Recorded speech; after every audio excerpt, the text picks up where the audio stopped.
as the Watchdog Morning Show with Howard Monroe continues after this. I'm Andrew Saul, Commissioner of Social Security. Beware of telephone scammers pretending to be government employees. Real Social Security employees will never threaten you. Callers threatening you with arrest or other legal action and demanding money are not from us. If you receive a call like this, hang up, do not provide them with any form of payment or information. Report the call at oig.ssa.gov. The Pro Football Hall of Fame wraps up the greatest enshrinement week ever with the concert event of the summer. When Brad Paisley and Leonard Skinner headline the Concert for Legends, Monday, August 9th at Tom Benson Hall of Fame Stadium in Canton. Tickets for this one-of-a-kind concert experience are on sale now at ProFootballHof.com. Brad Paisley, I'm gonna miss her. Leonard Skinner, sharing the stage for the first time ever in Canton, Monday, August 9th. Get your tickets at ProFootballHof.com. Wheeling Coin and Hobby on 10th Street in Wheeling, next to the Bridge Tavern in downtown Wheeling, wants to buy any and all unwanted gold and silver jewelry. They are paying top dollar for 10, 14, 18, and 22 karat gold plus 925 sterling silver. They also want to buy collectible coins and paper money from before 1933. Wheeling Coin and Hobby is open daily from 9 a.m. to 5 p.m., Monday through Saturday. Coin and Hobby, 304-232-8430, and add them on Facebook. The celebration begins Friday, August 13th at Wheeling's Heritage Port with live music. Celebrate 20 years of the Heritage Music Blues Fest. This year's Blues Fest features blues superstars Ronnie Earl and the Broadcasters, 2021 Traditional Blues Grammy winner Bobby Rush, the rock and blues of Indigenous and Anna Popovich, and up-and-coming blues superstars Davey Knowles and Hannah Wickland, and many more. Heritage Music Blues Fest, Friday, August 13th through Sunday, August 15th. Tickets and info at heritagemusicfest.com. Introducing our new redesigned 7 News app. Our new app features a sleek, modern design, an easy-to-navigate home screen with quick access to local news content and a localized weather forecast. Subscribing to notifications is easier, and with one tab, you have access to recent push notifications. There are more ways to watch and find video. To get the new WTRF 7 News app, just update the latest version or download the WTRF 7 News app in your Apple or Google Play Store by searching WTRF. Hello, everyone. From the Watchdog, I'm the Storm Tracker, Darnell Foster, with a look at your local weather forecast for your Friday.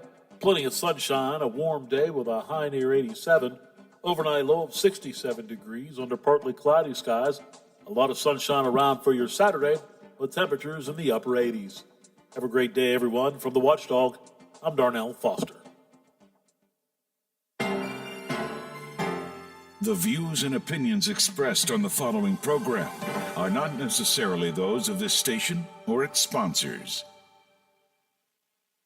Hello and welcome. I got some hot gossip. Okay, gossip alert. What is this, National Gossip Day? What is the hot gossip? Tell me everything. What's the gossip? Hello, gossip. I hate gossip. It's National Gossip Day. So, what's the hot gossip in your world? Happy National Gossip Day. It's showtime, baby.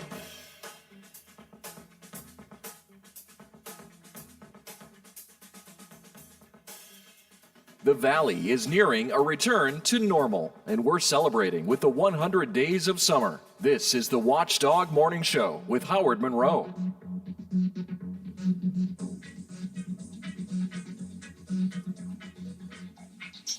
Well, temperature keeps on moving up, 71 degrees, clear skies, Wheeling, Ohio County Airport, 70 degrees and sunny skies. Here at my home studios in the Elm Grove section of Wheeling, just about 70 degrees at the Robinson Auto Group Studios downtown Wheeling. In the heart of the Ohio Valley, going to see a partly to mostly sunny day today. Warmer air, going to push close to 90, probably not get there. 87 is what Zach is calling for the predicted high of the day today. Get up to 90 by Monday, however. No real threat of rain today. A little bit of a chance of rain tomorrow for the Chili Fest, but it should be spotty showers is what Zach is saying, so we should be okay for the Chili Fest. I'm excited to get back to the first Chili Fest. Well, we missed last year. I'm kind of excited to get back and sample the chili again. And Biff, I came down to the office on Wednesday. Rose Humray of Warmouth was in studio. Brought you some chili. You said it was pretty good, right? Yes, it was very good. And I thought maybe she had left me some, and I didn't check. I forgot to check. I came down to the office, did some work, about 10:30 or so, and I forgot to check for the chili. So did you eat all my chili? I didn't eat it all.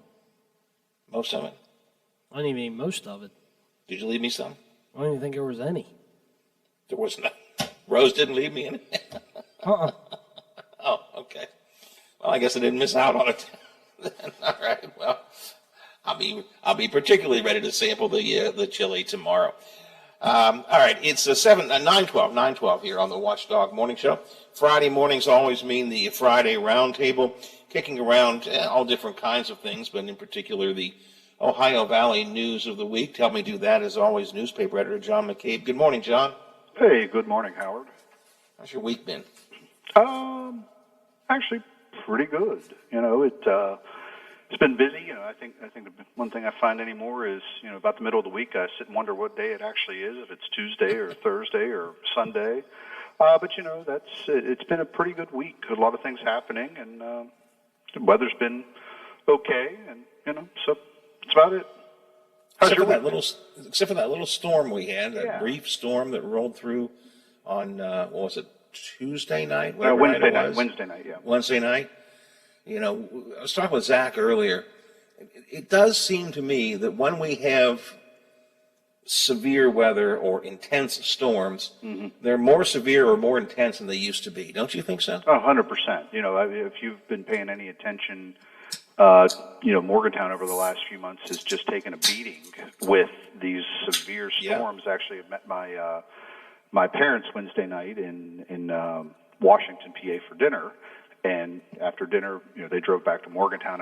We drove back to Wheeling, and pretty much from like Mount Morris all the way, to the southern end of Morgantown, they had, they could only go about 25 miles an hour on the interstate because it was just raining so hard and pulling up, and just, you ran the risk of hydroplaning. You couldn't see, and we were home for probably 30 minutes, and I called them to make sure they made it home okay, and they were just pulling into their driveway.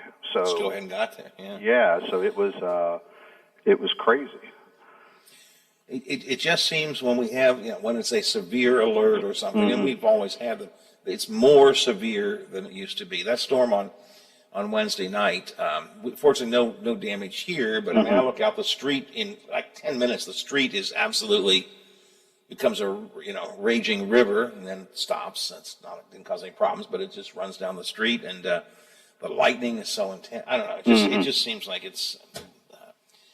And I see, I guess one of the city's water lines got pulled apart by a hillslide down there on Bow Street, and so that became a lake, Bow Street. So suddenly these people had lakefront property, They just sell it right away, sell that lakefront property, I guess. Yeah, no, it's just, but you're right. I mean, the weather, this has been it seems like the last 5 or 6 years.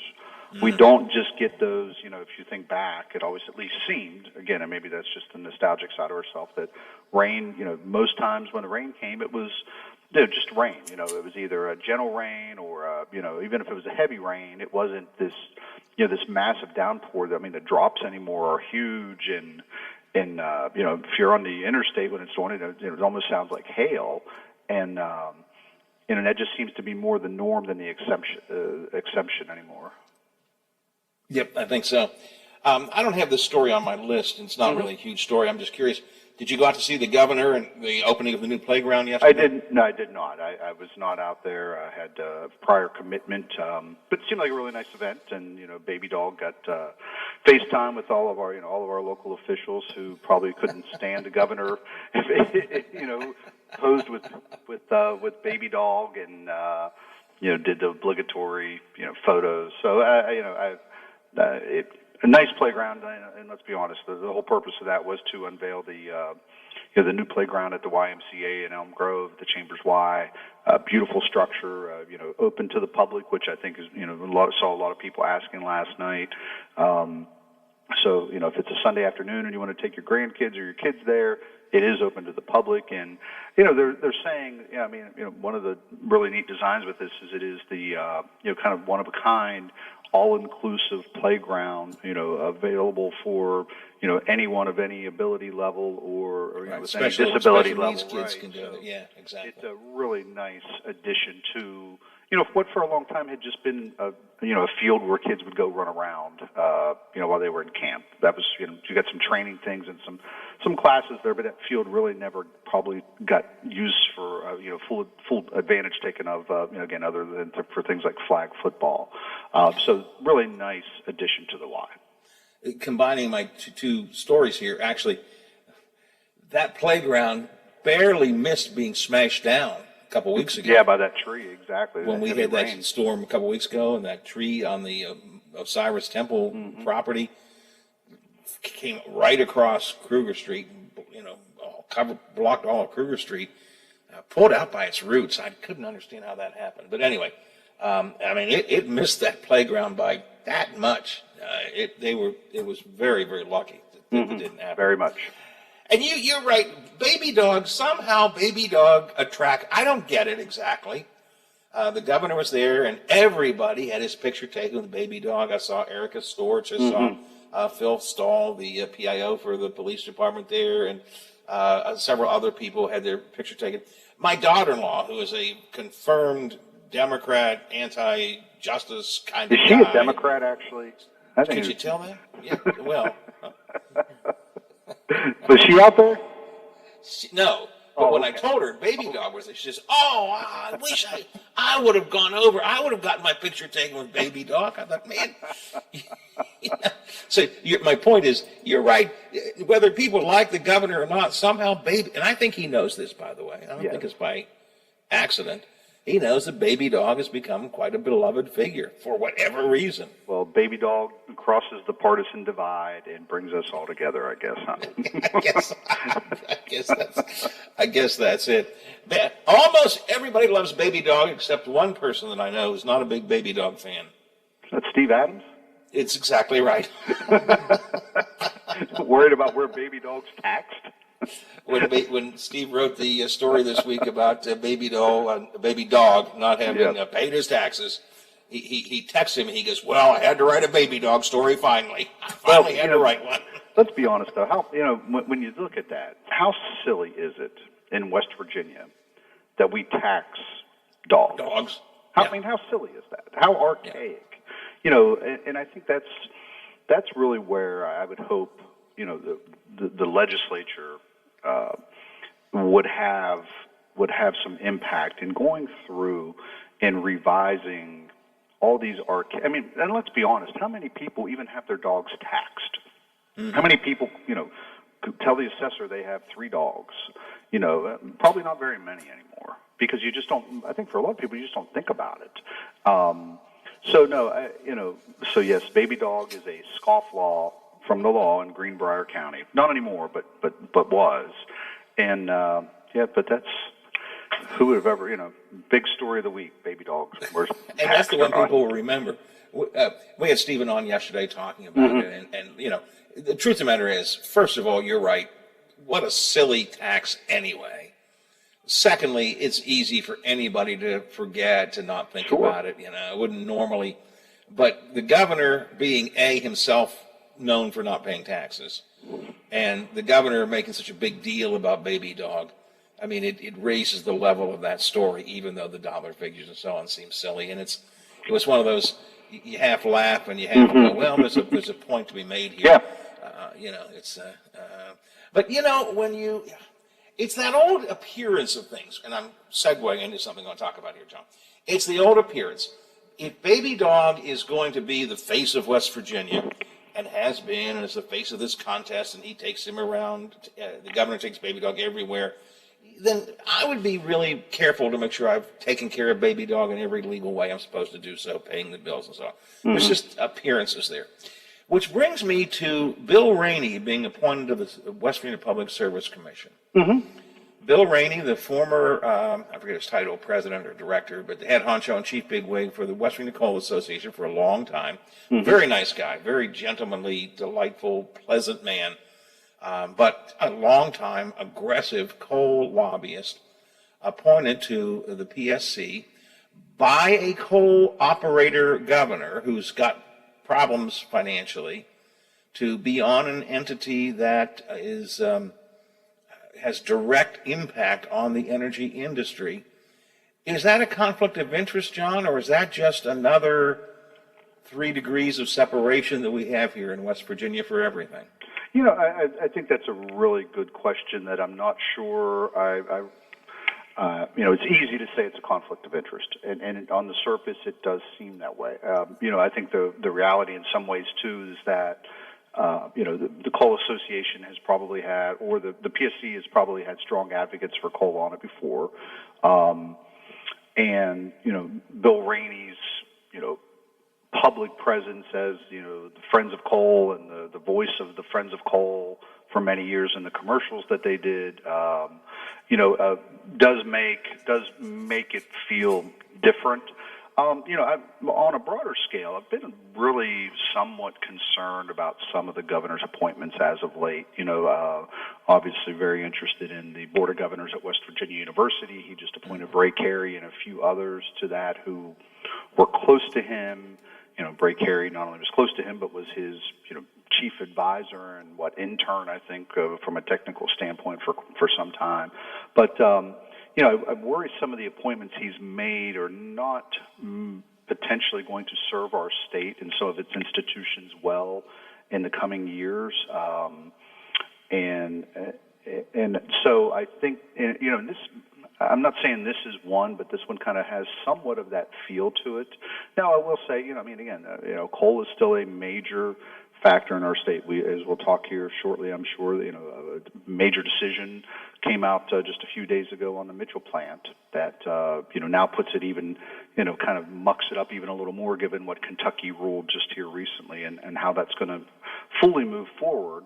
You know, but that ruling itself spotlights how important the PSC can be in directing the energy future. Kentucky PSC says, no, you can stay up until 2028, and we think that's acceptable. The West Virginia PSC says, no, you can stay up until 2040, and they specifically said, we want to continue to be able to have coal as a source. It was clearly a and they said it in their own ruling. Yeah, it was a pro-coal. Kentucky's wasn't an anti-coal ruling. Kentucky's was a ruling that basically said we don't see the benefit for the state of Kentucky from an economic standpoint. So you know, Kentucky Power, which is a division of Appalachian Power, which, you know, spins itself off every few years so they can continue to raise rates under different names. That's a whole different story. But you know, Kentucky Power is half owner of the Mitchell plant, so you know, that rate increase through Kentucky, you know, outside of generation would not have benefited Kentucky. So that was more, the ruling was a little narrower than kind of what you intoned, in the sense that, you know, we don't see the benefit, you know, why should our taxpayer or our ratepayers have to pay for jobs in West Virginia? So that was more where that came from. Well, I really wasn't trying to paint Kentucky as anti-coal. Well, you said it was an anti-coal decision. No, I was saying that the West Virginia PSC was clearly, the rationale was to support the coal as a continuing source. It was very pro. It wasn't a rate issue. It wasn't a consumer issue. The state PSC in West Virginia said to them it was a coal issue. They want to make sure that coal continues to be used. So, and that's fair. I'm not arguing it's not fair. I'm just saying it points out how big an impact the PSC can have on energy future. And now you've got Charlotte Lane, who I think she's chair, right? Of the PSC, has been for some time now, who had been a counsel to, or had at some point been involved with the Coal Association. Bill Rainey, who is, you know, was just retired after a long time with the Coal Association. You've got two essentially very pro-coal people there. Again, not that there's anything wrong with it per se. And maybe it goes more back to your point. I get nervous about who Governor Justice is appointing and why. Mm-hmm. You know, these are not just pro-coal people being appointed to the PSC. They're being appointed by a coal operating governor who can use all the help he gets with keeping the coal, industry going. Yeah, and yes, and when you go back to the university appointments, like to WVU and to Marshall, some of the appointments, you always have to keep that in balance with, when we had Democrat governors for years and years, the Goodwin family became very, very ingrained in the board of governors at West Virginia University, and I think in a good way. I mean, they had always had a representative on that board and on the foundation board, and so it's it's politics. It's always politics. But again, some of the I think what Justice has done, to counter that, my own argument even a little bit, is some of the people he's appointed are ones that you just have to, that I just kind of shake my head a little bit and think, is that really the best idea for WVU or for the PSC in the state through the PSC? So we'll have to see how those play out. And on the Marshall board, John, and I'm not sure about WVU, on the Marshall board, I believe the entire board is now a justice appointees. Right. Yeah, no, WVU's board is not, but pretty much Marshall has been totally turned over. And that's, regardless of who those appointees are, I don't think that's necessarily a good thing either, that you have, the entire board of governors for Marshall University are governor justice appointees, which in the normal course of things simply means, you appoint people that I'm not saying you appoint people who are going to vote your way, but you appoint people that you feel comfortable with and you think will fit. And that's why it's good to have these boards sort of staggered. And sure, so I'm with you. I have a lot of concerns about and if you look at what the governor has done previously, not at WVU but at Marshall, he has on several occasions has attempted to interject himself in things as fully inconsequential as who's the head football coach. Right. So when he has a board that are essentially all his appointees, even after he's out of office, he's going to have a lot of clout with those members. And if he doesn't like the direction that Jerome Gilbert's replacement, is taking here in a few years, does he try to interject, behind the scenes? I mean, that's the danger you run, is that it gives him continued power after he's out of office. Now, let's be clear, because I do want to be fair. Governor Manchin was very big about trying to take control of all the boards when he was around, too. Sure. So it's there is an instinctive desire, I guess, by governors to want to control everything. Mm-hmm. And Joe Manchin had that very much in the same vein. Well, Joe let everyone know he was in charge. I mean, right. Then that was Joe, and still Joe today, but not, but just at a different level. All right, let's take a commercial break. Biffy, a commercial break here real quick. John and I will have a few more comments, then we'll talk about some other news stories. It's 9:28 on the Watchdog Morning Show, Friday Roundtable with newspaper editor John McCabe. The Metro News Update is brought to you by Thomas Auto Centers, Mall Road, St. Clairsville. Get the best deal at Thomas Auto Centers. West Virginia Metro News, I'm Carrie Hudasek. State Attorney General.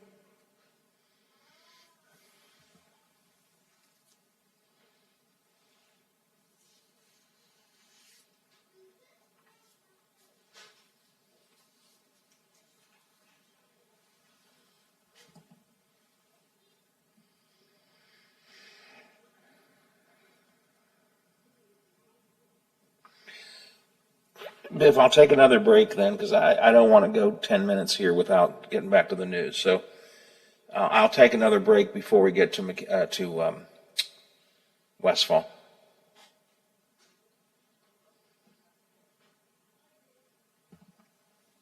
Gas and Oil Association of West Virginia Executive Director Charlie Bird predicts Rainey will do well as one of 3 commissioners responsible for making regulatory decisions about energy. He will be an outstanding commissioner, and we look forward to working with him. You can read more at WVMetroNews.com.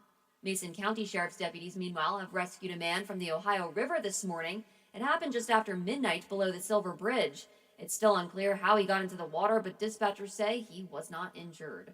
West Virginia now has 3,000 active COVID-19 cases. The last time active cases topped 3,000 was June 10th.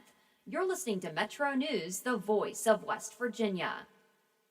Charleston Mayor Amy Schuler Goodwin, attending the West Virginia Municipal League Conference in Wheeling, says she's working with other mayors to help transform her city. It's just as important to look at other cities and the innovative things that they're doing on a smaller scale. And just because they're doing them on a smaller scale doesn't mean that it couldn't have monumental impact in the city of Charleston.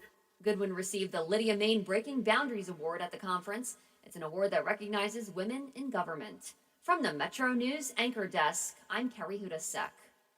In Canton, Ohio, home of the Hall of Fame football game, the Pittsburgh Steelers defeated the Dallas Cowboys by the score of 16-3.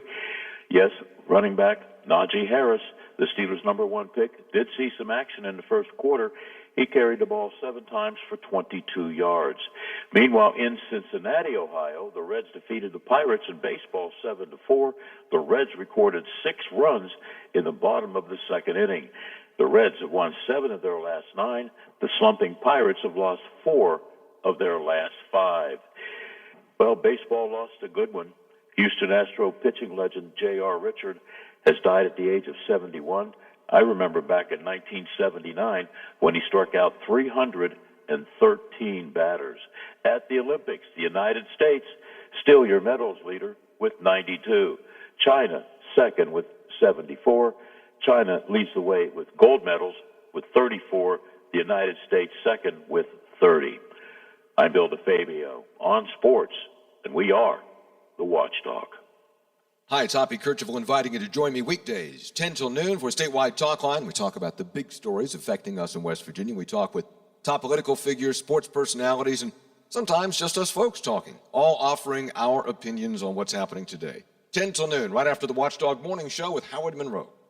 The annual Wheelin' Feelin' Chili Cook-Off is right around the corner. Join us August 7th from noon to 6 for the Ohio Valley's best chili. Stop on down at Wheeling's Heritage Port to enjoy great food, an antique car show, and live music featuring the New Age Adinas and Eli and the Mojo Kings. The Wheeling Feeling Chili Cook-Off is an International Chili Society sanctioned event, and all proceeds benefit the United Way of the Upper Ohio Valley. Saturday, August 7th at Wheeling's Heritage Port from noon to 6, rain or shine. See you there.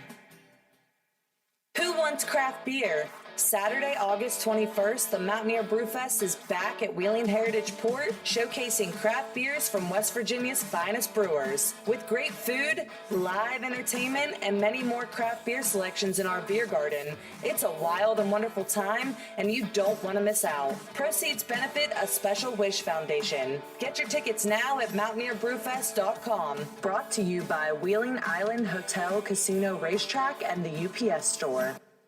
Quaker Steak and Lube at the Highlands is the perfect place to relax after a long day. Happy hour from 3 to 6 Monday through Friday. Get $2 off appetizers, $3 off domestic drafts, and house wine specials. Quaker Steak and Lube, voted Best Wings USA. Quaker Steak and Lube at the Highlands with another steal of a deal. Get a steak burger and fries all day Monday for only $8.99. It's also Military Mondays. The Lube will take 25% off for all veterans, active duty military, and first responders. Quaker Steak and Lube, voted Best Wings USA. Hey man, what can I get you? Yeah, can I have 2 Coors Lights? You got it. Hey Mike! I need 2 Coors Lights! Sure thing. With a taste as cold as the Rockies, only Coors Light gives you refreshment every time. Here you go. Thanks, Mike. Doing a great job. All right, 2 ice-cold Coors Lights. That's the coldest beer I've ever had. Hey, they don't call it the world's most refreshing beer for nothing. Okay, be honest with me. Do you really have the Rocky Mountains in your beer cooler? You don't believe it? Check it out. Man, that's pretty amazing. I know, right? I can't believe it myself sometimes. I mean, this cooler is only 3 feet wide. Coors Light, the world's most refreshing beer. Coors Brewing Company, Golden, Colorado. With great beer comes great responsibility. Does your dog need groomed or walked? Are you looking for a pet sitter or dog boarding options? If so, call Dirty Paws, Wheeling's newest pet care service, providing the Ohio Valley with everyone's pet care needs. Check us out on Facebook at Dirty Paws WHG or call 304-639-7754. If you missed us the first time, keep going. you'll find us just down the dial. AM 1600 and 1370, FM 98.1 and 97.7. We are the Watchdog. Here's a look at the Ohio Valley local news week in review with newspaper editor John McCabe and Howard Monroe. It's 9:36, 24 till the hour here on the show, looking at about 70 degrees and sunny at the airport, here at the home studios, and at the Robinson Auto Group Studios downtown Wheeling. John, looks like some downtown businesses may get, it's not exactly a tax break, but it's a little relief in their business license fees as a result of all the turmoil caused by the work downtown. Hey, yeah, before we talk about that, 10 seconds real quick. I really like this new promo that you guys have. It makes me feel very important. It says, newspaper editor John McCabe and Howard Monroe.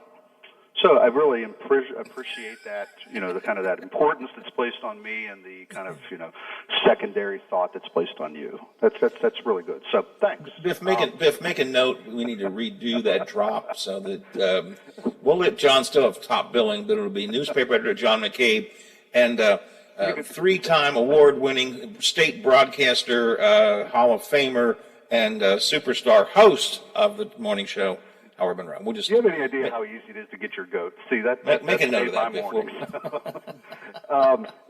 Downtown Wheeling.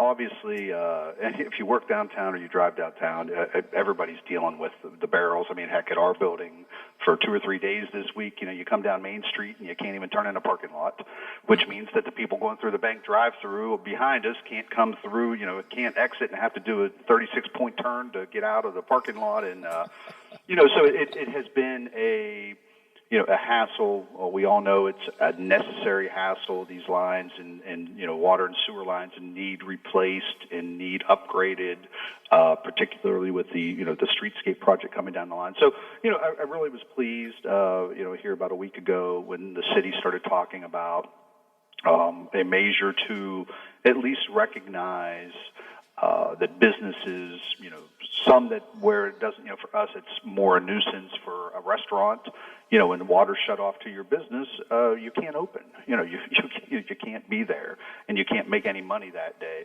So the city's come up with a plan and approved it on Tuesday to, essentially forego some business licensing fees. It's not a lot of money, but it's at least an acknowledgement that we're all kind of dealing with this shared sacrifice and the city realizes the burden that it has put on businesses. Yeah, it's really more almost psychological. The dollar figures are relatively minor. $7,000, I think it is. Yeah. So, but it's nice that it's an acknowledgement that this work has to get done. It's creating gigantic hassles. It'd be nice if maybe they would like to pay those of us who just drive through a little something for our hassle. But a tire, like a wheel replacement program, exactly. A new shock program, and I think Howard something wrapped up on this is, I almost would think they need to potentially look at expanding it as well, because it's not just the downtown businesses that are dealing with the hassle. If you're out on National Road, going toward like Perkins area from downtown, it's just a steady line of traffic almost all the time. That's impacting places like Generations. Obviously, if you've been by Perkins lately, their parking lot, it's almost impossible to get in and out of their lot. And in turn, during the week, it's not, I'm sure their business is really taking a hit right now. I would hope that even again as a token acknowledgement that this, all this $400 million or $300 million of ongoing construction in our area is disrupting everything. And again, if, the amount of money that they're looking here, I'm sure they could expand that program out for a few $1,000s more and at least acknowledge to those businesses that we thank you for your patience. When this is done, it's going to make things much better, the interstate, the downtown. So that would be my only caveat to that, is that maybe they look at expanding that program. Yeah, it's a good point. And again, we all bitch and complain, you and I among the worst sometimes. Yeah.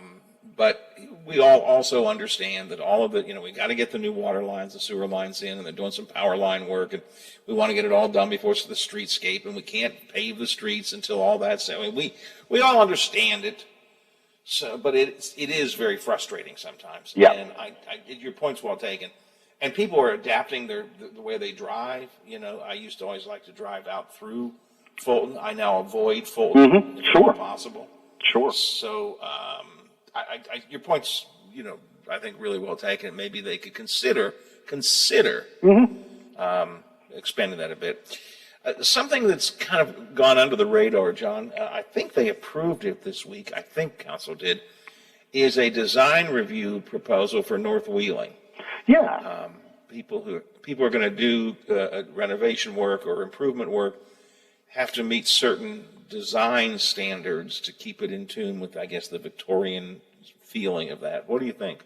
I think that, a couple thoughts. Number one, I'm never a big fan of government telling any of us how we can, upgrade our homes or, what type of plaster we need to use inside or light fixtures or anything. So that's just a general blanket kind of thought I have.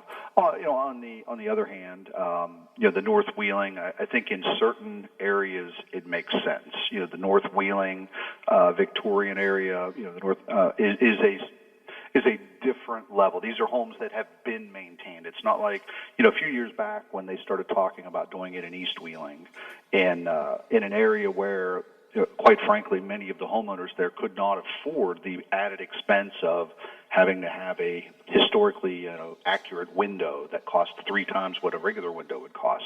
That I thought was a really bad idea because that leads to nothing but gentrification. You push people out who can't afford it, you bring people in who can. This is different. These homes have, for the most part, all been restored, and restored in character with how they were built, have been maintained that way. We did this in the Chaplain Row, which was very similar. The Center Market area, very similar. I think in a lot of ways from that end where, again, not agreeing necessarily always that government should come in and tell people how to maintain their homes. Again, I look at this area a little bit differently simply because it's been maintained in that character by prior owners. Again, it's not like, we're going to be forcing something on folks there that hasn't already been done willingly and, voluntarily. So, you're right. It didn't get a whole lot. We had, I think, 3 or 4 stories on it over the past, month or two. But it seems like the right move for North Wheeling and that neighborhood there. I used to be a strong believer in this. As I've grown older, and I'm less comfortable with these kinds of guidelines being put in place. I would probably, thinking out loud here, I would rather see financial incentives being made available or financial help being made available for those who do want to stay historically accurate and make it financially easier as opposed to putting a design review standard there.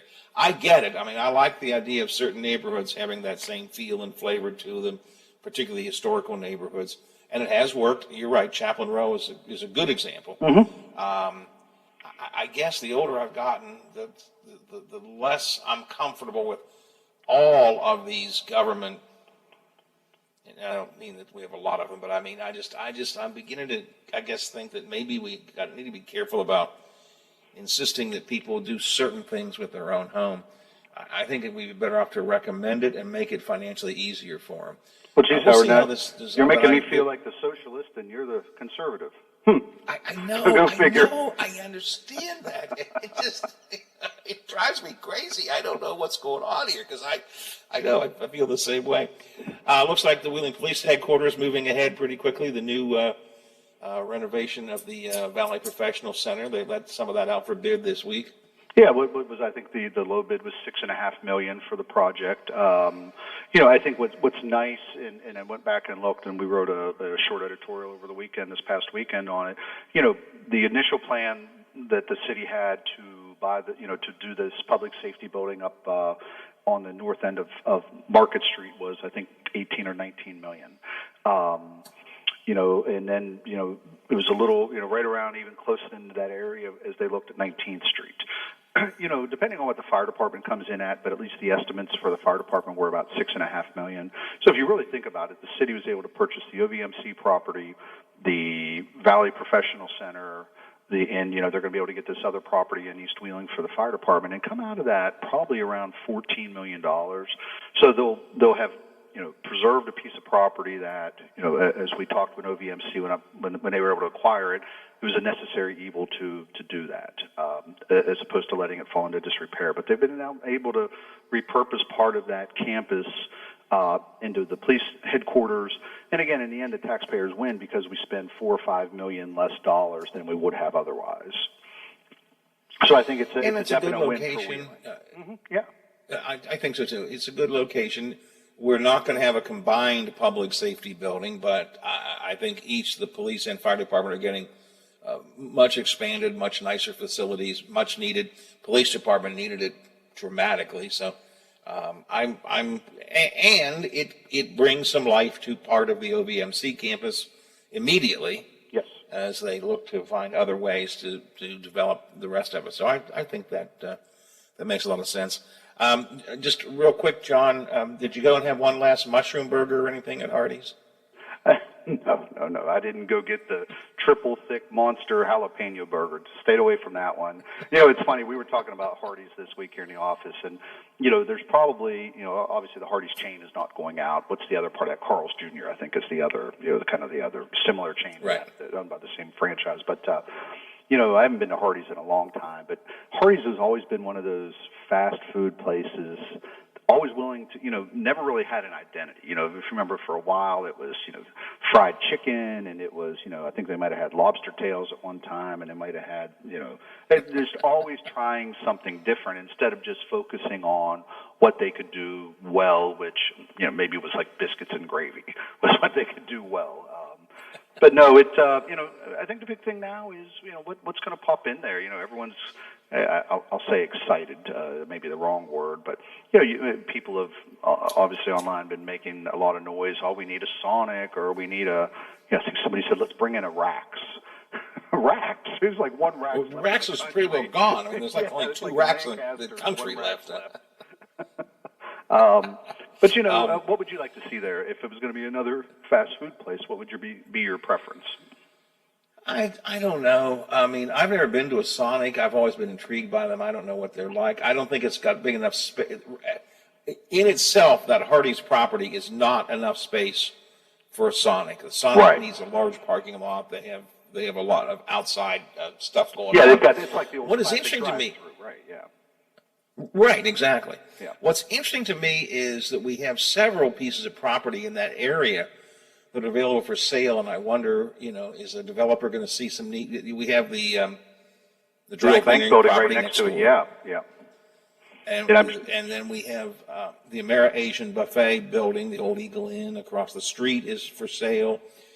There's a lot of property right in the immediate area for sale. Mm-hmm. I have heard no rumors and I have no suggestions. I just wonder if a developer of some kind could somehow see a use for those different properties all put together. I think it's going to be hard to find another fast food place that's going to go into Hardee's without taking the building next to it. It works. I mean, there's parking there and there's room for the drive-through, but it's a pretty contained space, to be honest with you. Yeah, it really is. And again, you're right. A Sonic, where it's at now, would probably not fit. But it's fun to. I think at one time, and again, before my time around here, but it was a Burger Chef at one time. Yeah. In Burger Chef, we had a Burger Chef near where I grew up, and it was, if I remember correctly, one of the neat things there is you could, put your own pickles on your hamburger or your own lettuce and everything. They had and I think, stack about 30 pickles on a little hamburger. But no, it's funny the things that get people excited, and that has definitely, in the last week generated a lot of discussion online of what people would like to see there. Before I move on, you asked me, do you have a fast food restaurant that's not here that you'd like to see there? I don't. I really haven't given it a whole lot of thought. I don't know. I mean, here would be my, if we could do it, and it's not really. It's more of a sit down, but it has a drive through. Have you ever eaten at a Zaxby's? I have not, no. Yeah, so Zaxby's is they're mainly out west, but it's chicken, and it's really good. But even something like, I think people would love something like a Popeyes or, even better, like a Bojangles. Bojangles the are one awesome. I was thinking of. Yeah. Have you ever had Popeyes just Bojangles? popped into my head. Yeah, Bojangles. No, is I've never better had than that. Popeyes. Or Popeyes, but I hear a lot of good things about Popeyes, and that's one. And I think their footprint may be adequate for that. Piece Yeah, of property, they have so one in that's- one in Little Washington, right by the Home Depot. That seems like it does a pretty good business, but it's in a spot that's probably half the size of that lot, so it would be easily fit in there. I want to repeat to the audience, I have heard no rumors. I have no idea of anything. These are just our speculation. There's been a lot of it online. John, I got to run. Appreciate talking to you, my friend. Have a good Great, day. Howard. Talk next week. Take it easy. See you. Thanks a lot. John McCabe, managing editor of the local newspapers here on the Watchdog Morning Show every Friday, the Friday Roundtable. Let's head over to WTRF TV, find out what they're working on, but let's ask Bob Westphal. Bob, do you have, if you could pick any fast food restaurant to go into the old Hardee's spot, do you have a favorite fast food restaurant that's not around here? Rallies. You mentioned it before. That's right. You did say that. Rallies. Yeah, I'm not familiar with that, but okay. It's kind of, I don't know what to describe it.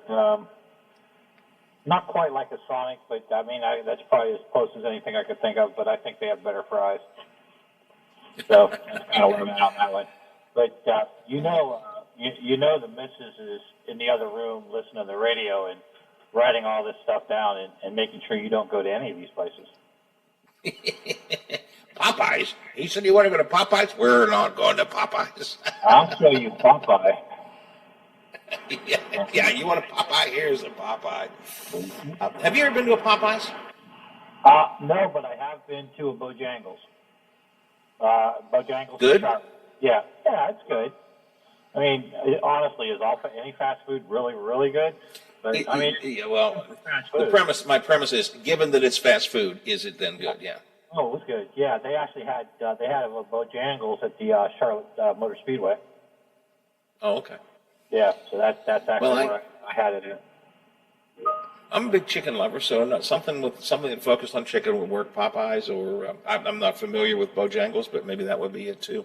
All right, let's find out what you're working on today. Any good, exciting, fun? Yeah, what we're working on today, a couple things. Ohio tax holiday for the back to school begin today. Leah's going to head over to the mall, talk to some shoppers, see what they're looking for. Obviously, some things a little bit different than they were last year heading back to school. Might be a few parents out there looking to buy some masks. Who knows? But anyway, we're going to head over there to get that. So we're excited about that. Of course, today's Pat Clutter, the Pat Clutter Memorial. We all knew Pat really well.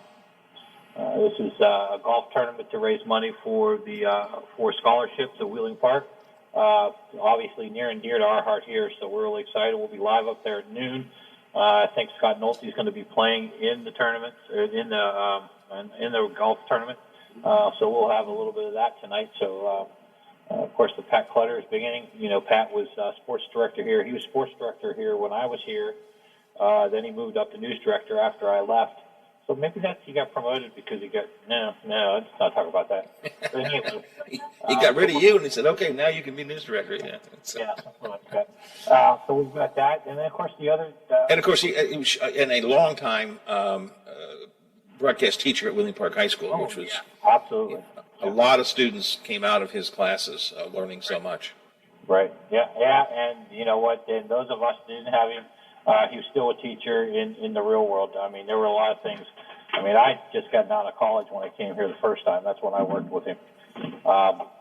There were a lot of times he was always in the teacher mode, so that was always a good thing about Pat. So we obviously remember him all the time, but today we definitely remember him. So that's a big deal for us today. So we'll be there live at noon.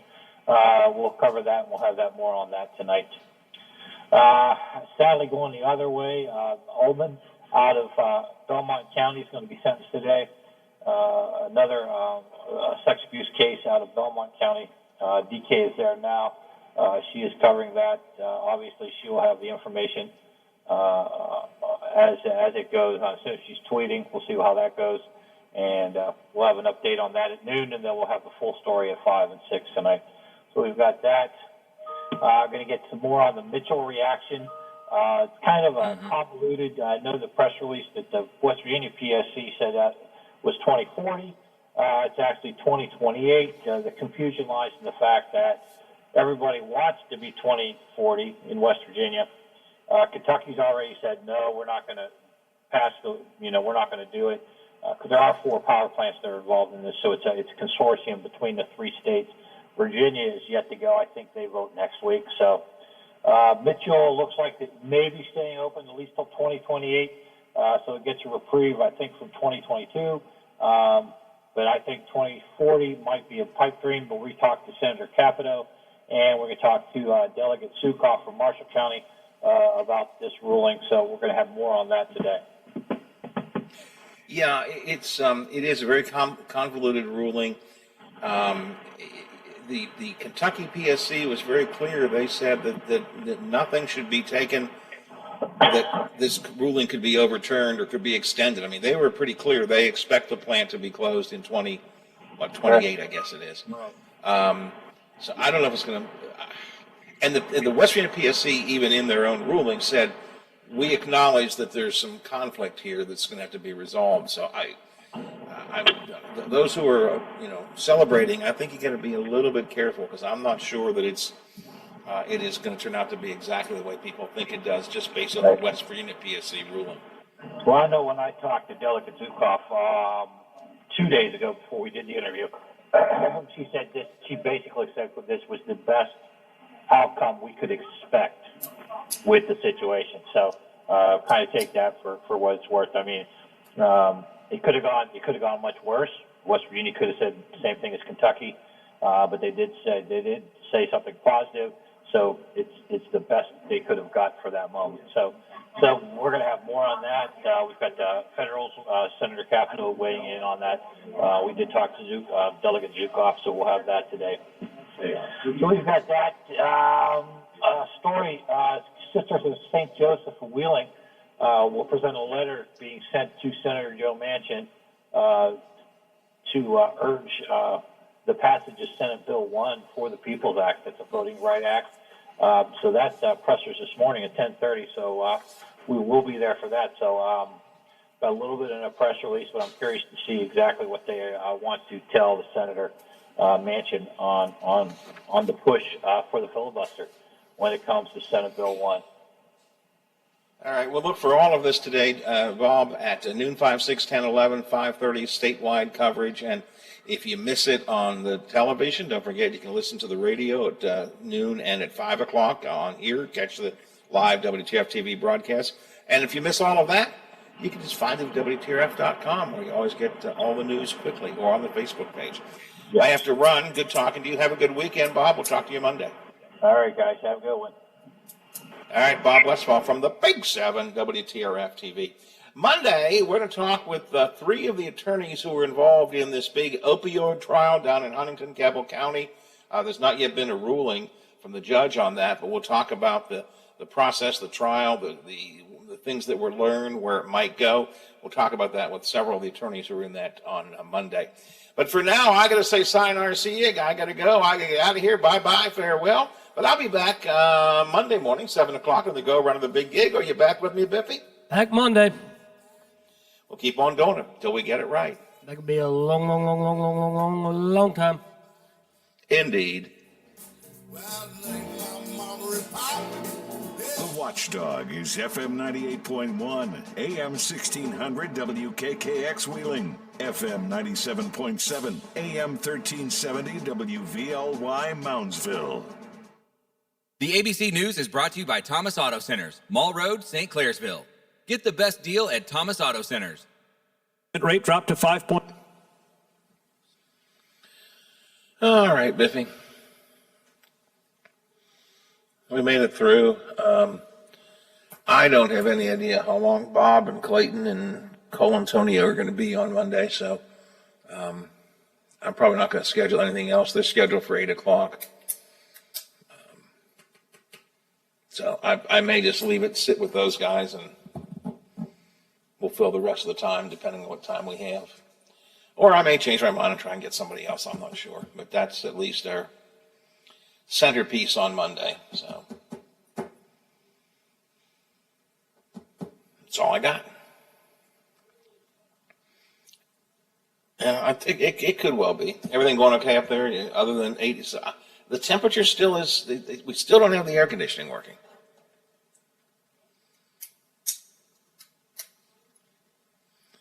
I don't understand that. I mean, I got the first few days when we had the doors open and we were drying things out. Why can't we get the temperature down? Yeah, but I mean, normally it's not that hot, is it? I mean, it's been.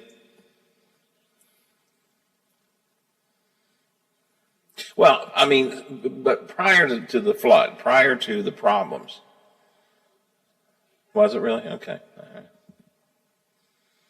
Yeah.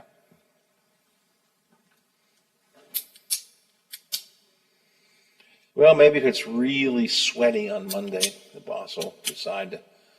I think he's going to be. He knows intellectually. I think when he sees it, he's not going to be happy.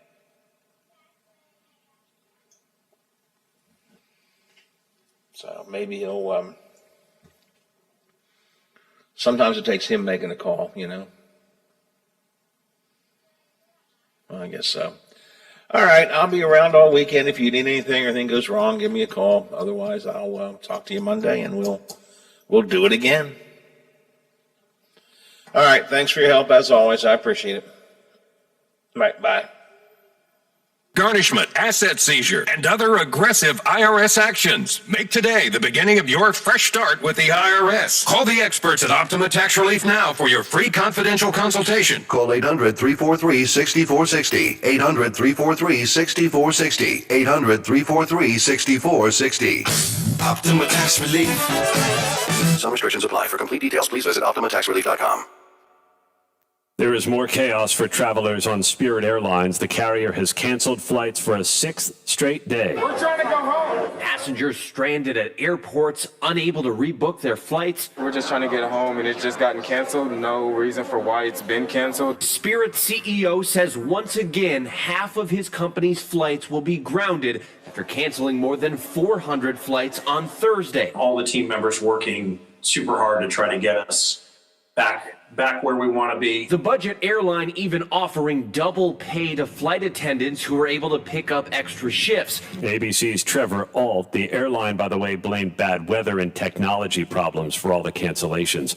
More Olympics news for you now. Team USA has added to its medal count, and one country in particular has had a target painted on its back. In less than 48 hours, the United States has faced Australia in the women's basketball quarterfinals, the men's basketball semifinals, the women's soccer bronze medal game, and the gold medal